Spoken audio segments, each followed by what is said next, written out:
परिवर्तन।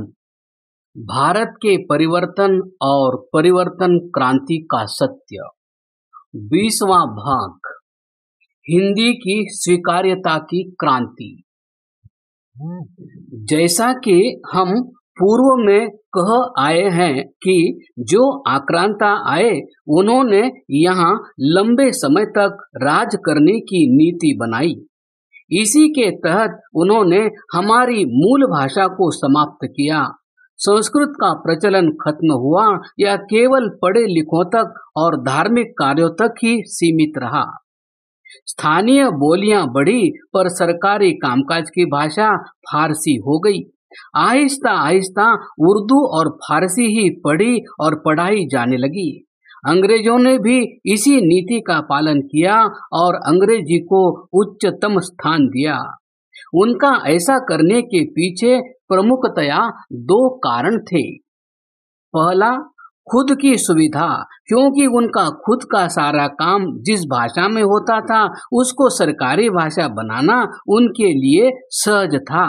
और दूसरा, हमारे भारत का पढ़ा लिखा वर्ग आहिस्ता आहिस्ता उसी जान तक सीमित रह जाए जो उर्दू, फारसी या अंग्रेजी में है, ताकि भारतीय अपने प्राचीन वैभव के इतिहास से पूरी तरह कट जाए। महर्षि दयानंद ने देश की एकता के लिए और प्रचार के लिए इस बात को बाधक समझा। तब उन्होंने अधिसंख्य भूमि पर बोली जाने वाली देवनागरी लिपि में लिखी जाने वाली हिंदी को ही अपने ग्रंथों के लेखन का माध्यम बनाया। वह इस बात को समझ चुके थे कि बिना एक ऐसी भाषा के अपनाए जिसे बहुसंख्यक लोग समझ सके, भारत की एकता करनी बड़ी कठिन है।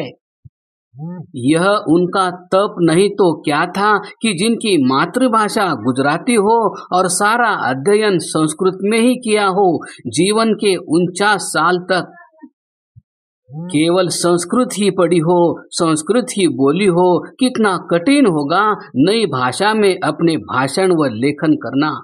किंतु वह अपनी यात्राओं में इस बात का गहराई अनुभव कर चुके थे कि अगर अपनी बात को जनता जनार्दन तक पहुंचाना है तो हिंदी को माध्यम बनाना ही होगा। दयानंद द्वारा हिंदी को अपनाने के पीछे और भी बड़े कारण रहे। वे संस्कृत को ही मूल भाषा स्वीकार करते थे, किंतु एक लंबे कालखंड में अनपढ़ता के कारण उसका अपभ्रंश हिंदी के रूप में प्रचलित हो चुका था। भाषाएं तो क्षेत्रानुसार और भी प्रचलित थी, जैसे गुजराती, बंगाली आदि, किंतु महर्षि को हिंदी दो कारणों से प्रचार माध्यम बनने के लिए उपयुक्त लगी। पहली, उसकी लिपि जो संस्कृत के अत्यधिक निकट थी, और दूसरी, उसका सर्वाधिक बड़े क्षेत्र में प्रचलित होना। यहाँ एक और महत्वपूर्ण बात पर ध्यान देना होगा कि पढ़े लिखे लोगों की भाषा उर्दू थी।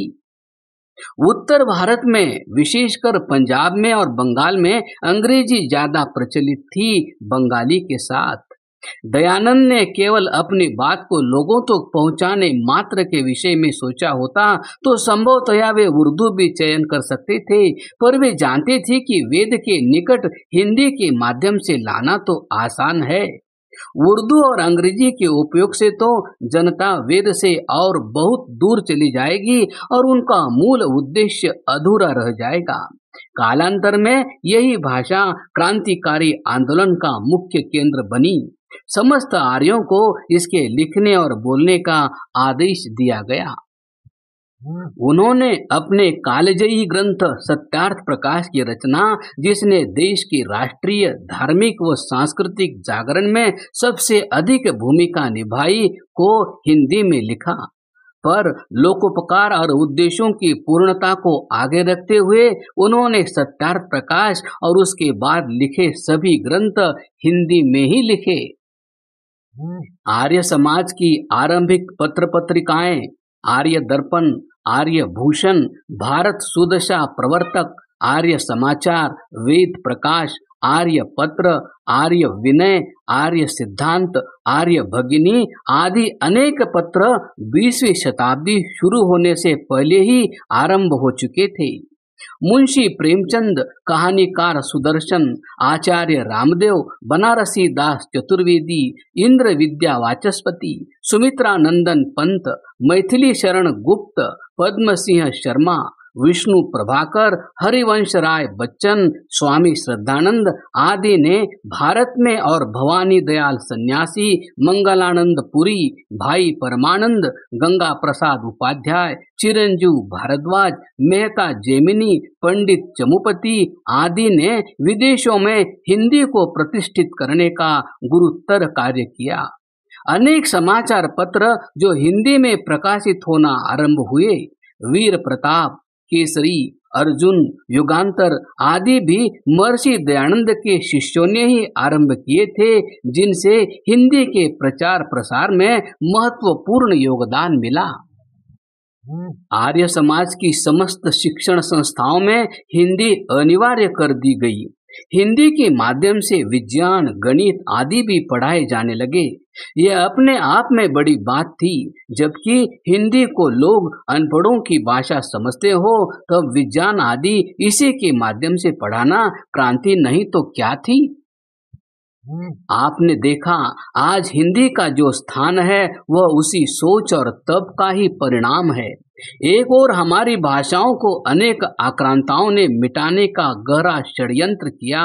दयानंद ने उसी प्राचीन भाषा का बदला हुआ स्वरूप हिंदी को देश की संपर्क भाषा बनाकर गंगा की धारा को ही बदल दिया। पंजाब का प्रसिद्ध हिंदी आंदोलन आर्य समाज का ही तो था, जिसने और मजबूती से हिंदी को स्थापित कर दिया। यही तो थी परिवर्तन की क्रांति और दयानंद ही थे उसके सूत्रधार। संस्कृत केवल कर्मकांड की भाषा ही माने जाने लगी थी। इसे ज्ञान की, विज्ञान की भाषा होने का श्रेय प्राप्त नहीं था।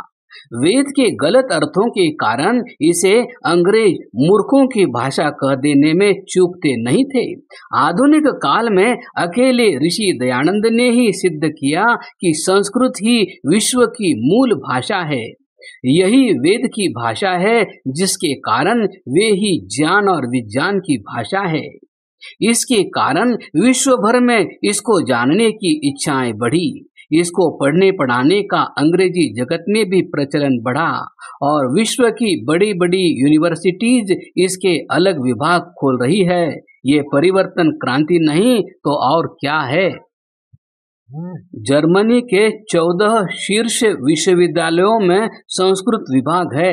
वैसे ही ऑस्ट्रेलिया, यूएसए, यूके और अन्य यूरोपीय देशों के बड़े विश्वविद्यालयों में आज संस्कृत विभाग हैं और संस्कृत का अध्ययन होता है।